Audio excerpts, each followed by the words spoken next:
BambuLab has released a new printer, which is always big news in the 3D printing world. The last one they released was the H2D, which was a great printer, but did have a bit of controversy with it, mainly being the audience was like, is this really what we asked for? But this time they released the H2S, and it seems like they might have listened this time. So let's unbox it, do some test prints, and I'll give my initial thoughts on it.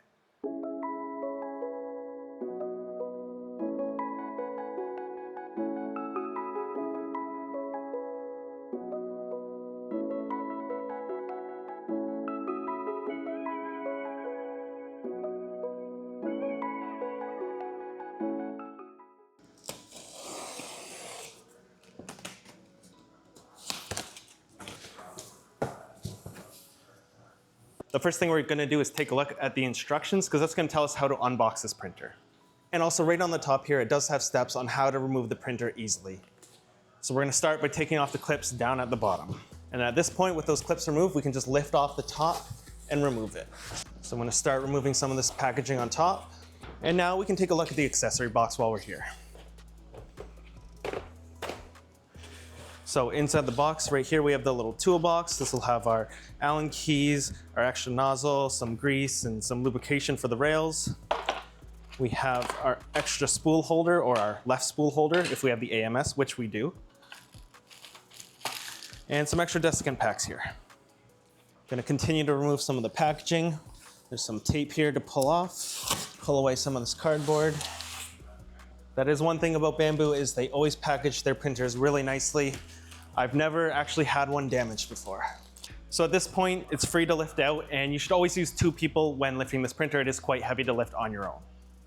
Now I'm gonna remove some of this tape around the edge so I can get this top cover off. So this looks like the top glass cover. Just flip it, take it off here.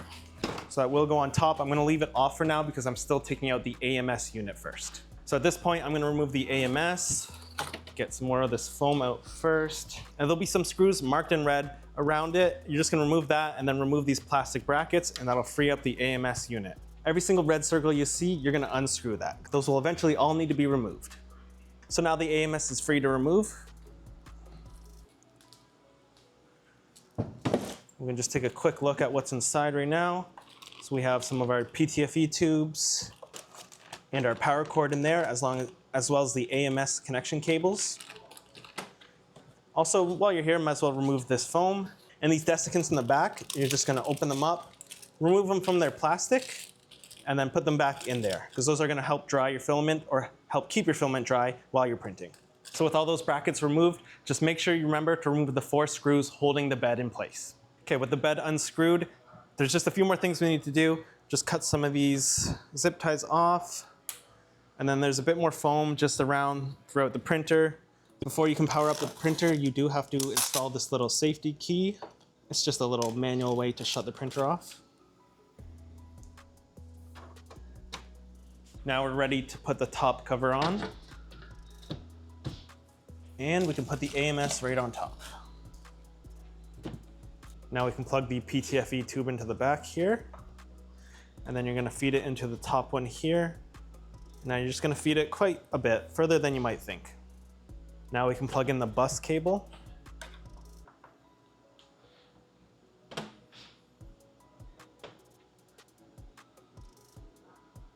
And we're ready to plug in the power cord.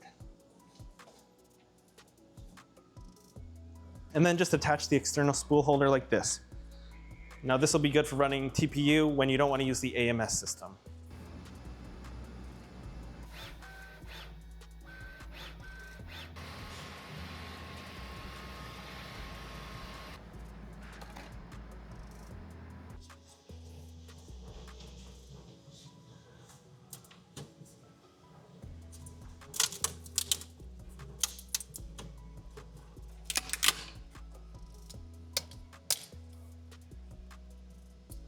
Now for the test prints. First up, we have the Benchy, of course. And Benchies these days all look pretty good on all these Bambu printers. So of course, this one looks great as well. Not much to say about it. It has the usual Bambu quality. So after that Benji, I went right to the big prints and I printed this helmet from Fallout. This is the Power Armor helmet. And this is about the maximum size I could print for this helmet due to the length of it. Now with these helmets, you'd often split this up into different parts, mainly because these really take up a lot of space. This doesn't give you any extra headroom. And in fact, this helmet is actually slightly too small for my big head. But you can still print some pretty large helmets. This is one I printed on the H2D. So clearly it's big enough to do these helmets. In this case, you'd want to select the model without these and just glue them on. It makes much more sense. There were so many supports for this. By the end, I was cursing my decision to print this model, but it was able to do it, which is pretty impressive. And this would definitely fit on someone with a slightly smaller head. Now, this print turned out really nice too. The supports came off. It wasn't too difficult. There was just a lot of them, and it didn't leave too much marks underneath. But this printer was advertised as more of like a cosplay type printer, able to print helmets. I did have one support fall off during the print, but it didn't have much impact on the print itself. A bit of a scar underneath, but overall, very good quality print. Next up, I printed this desk organizer, which took up almost the whole bed of the printer. It took up at least the whole width. Didn't quite fill up the whole height, which is actually quite high in this printer. Slightly higher than the H2D, which I will cover some of the differences later. But overall, this print looks really good. This was done in just our cheapest budget PLA, and it looks fantastic. It's nice to be able to print these larger things. This is gonna go really nicely on my desk, clean up my area a little bit. And it is great to have that little bit extra space because you won't be able to print this on the H2D at this size. It would be cut off a little bit on the end. And then finally, I had to do a multicolor print too, since this is the combo. It does have the AMS2 Pro on top. And I printed this little cat, black and white, only 2 colors.